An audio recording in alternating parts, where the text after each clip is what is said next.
Spend more time outdoors this summer with Smart Grass, the artificial grass that looks like the real thing. Stylish, low maintenance and pet friendly. Smartgrass.co.nz. The grass is always greener with Smart Grass. You're listening to the Weekend Sport Podcast with Jason Pine from News Talk ZB. Well, incoming All Blacks head coach Scott Robertson has some thinking to do around the halfback position. That didn't look good there, Paul. You can hear Cam Roigard there groaning on the ground. He just got chopped down by James Arscott there, and unfortunately I think he's done something to his knee or his ankle. Right, yep, stretcher. And that's sad news for the young man. He's been good tonight.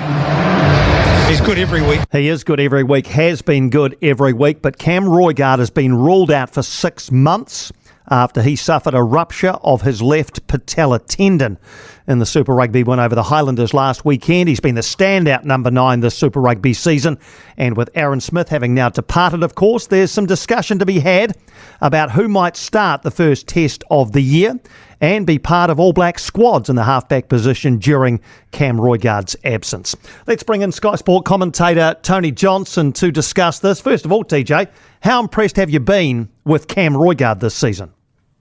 Well, I mean, right from the word go, when I first started seeing him in the NPC, you could tell this guy was a bit out of the ordinary. He's a bit bigger than the average halfback.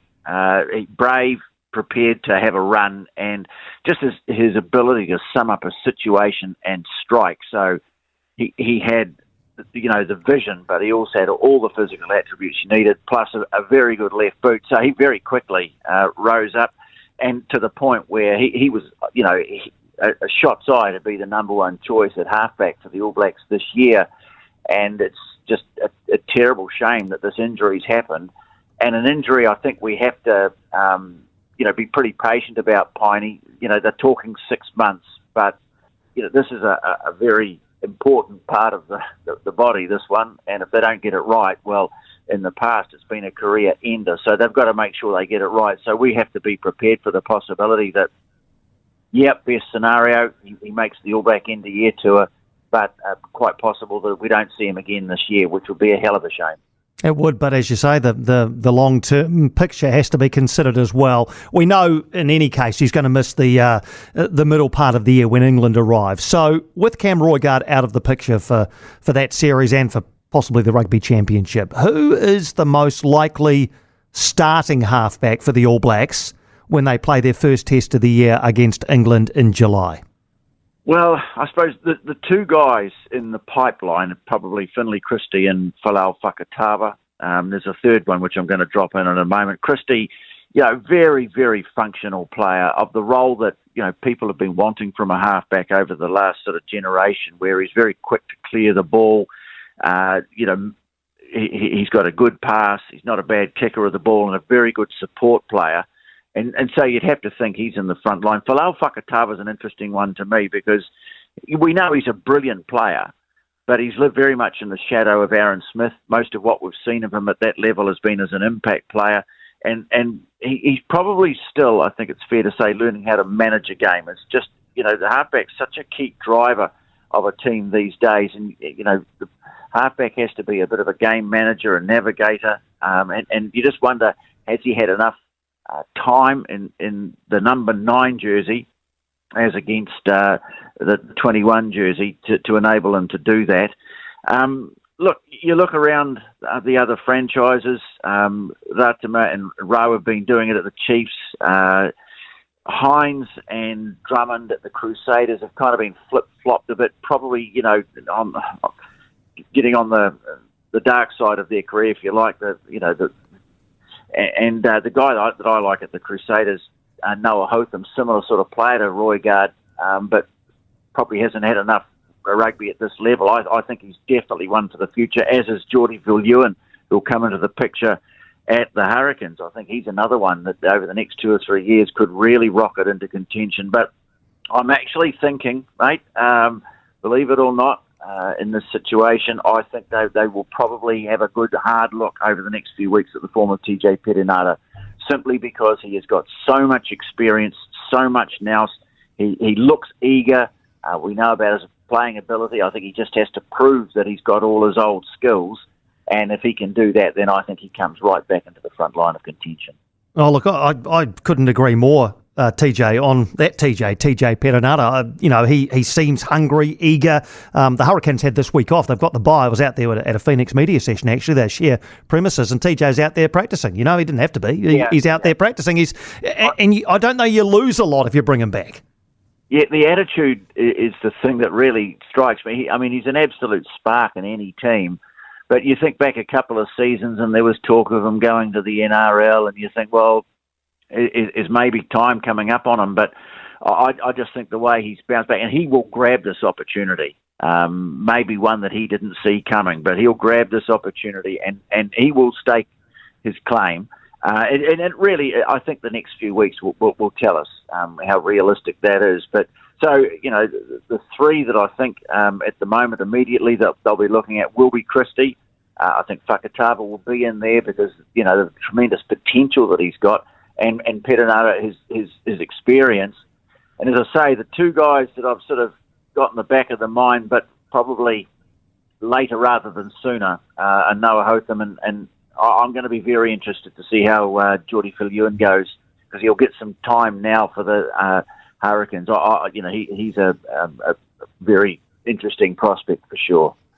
Would there be any temptation for Scott Robertson to get on the phone to Aaron Smith? No, I don't think so. And look, I think it proved with the Whitelock thing, and it almost, I think, looked to me this week like Sam Whitelock came out and announced his retirement because he wanted to put an end to that sort of discussion. I think that if you are going to be looking at getting players back from overseas, it's got to be players who've got a bit more time in them. If you go back to Aaron Smith, it would be a placeholder, and do you really want to be doing that? And I don't think he'd be interested anyway. I think these guys, they make a decision, they're going to move on, and that's it.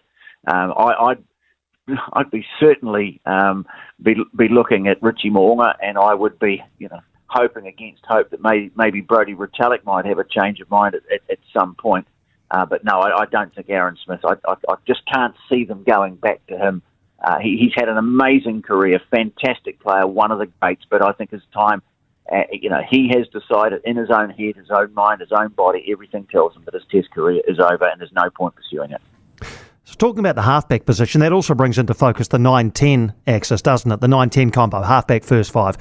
How much will Scott Robertson be thinking about who he's likely to play at 10 when he's thinking about his halfback? Yeah, I guess you've got to have a combination there, but I think at this point you've got to pick the best two guys, and hopefully they form a good combination. Combinations are built up over time, aren't they? And I suppose if you're going to set out with something, a new 9-10 combo now would be the top. But I think, as I say, I think if Perenara was there, I think he, if Damien McKenzie, they're looking at him as the guy, I think that would complement each other. They'd complement each other pretty well. Christie likewise. So yeah, I don't think an established combination of really what they'll be looking at. They'll be looking at the best two players for those, or probably a clutch of probably three halfbacks and at least a couple of players in the number 10. We just got to hope that the injury to Stephen Pettle-Fetcher, he's got a bit of a shoulder bruise at the moment. It's going to have him out for a few weeks. Hope that won't send him back too far, because I think he's definitely in the frame as well for that number 10 jersey, as well as McKenzie. You enjoying Super Rugby, TJ? Yeah, well, I am. It's just, people sort of keep finding ways to poke holes in it, and again, talk about the crowds and what have you. But when you look at the rugby that's being played, Piney, it's pretty damn good. Yeah. We wanted the Australian teams to be stronger. They are stronger. The Drua, are proving to be a real force, a real bright light when they play at home. I don't know what happens to them when they go away, because the couple of things they did last night were absolutely shocking, and I know Mick Byrne will be absolutely livid about that. But you're seeing the Hurricanes, to me, setting the bar with some absolutely fantastic, and I keep using the word fearless, because that to me describes the way they're playing. They're a really happy, confident bunch. They're, such a great unit, and so it's great to see a different team, I suppose, setting the bar. And the Chiefs, perhaps not quite living up to the hype. The Crusaders, obviously, with a shocking start. The Blues going along pretty nicely, and the Highlanders are always going to be difficult to beat. So, no, look, what I've seen in terms of the actual footy that's been played, Piney, I think it's been pretty darn good. Yeah, I've enjoyed it too. Enjoyed talking to you as well, TJ. As always, thanks for taking the time this afternoon. Welcome, mate. All the best. Tony Johnson there, Sky Sport commentator and very astute analyst of the game, isn't he? I mean, he talks bloody good sense, TJ. For more from Weekend Sport with Jason Pine, listen live to News Talk ZB weekends from midday or follow the podcast on iHeartRadio. Spend more time outdoors this summer with Smart Grass, the artificial grass that looks like the real thing. Stylish, low maintenance and pet friendly. Smartgrass.co.nz. The grass is always greener with Smart Grass.